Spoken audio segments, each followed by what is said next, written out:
Hello everyone, today we are going to learn basic Ibis X tutorial how to hide layer. So in this layer I will draw with brush tools.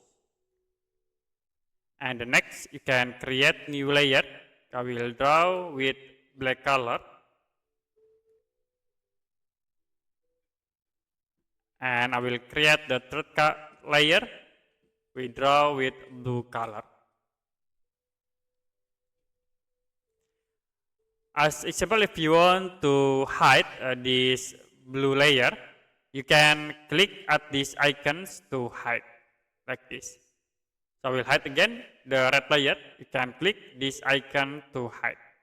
To show again, you can select this icon and then click again to show.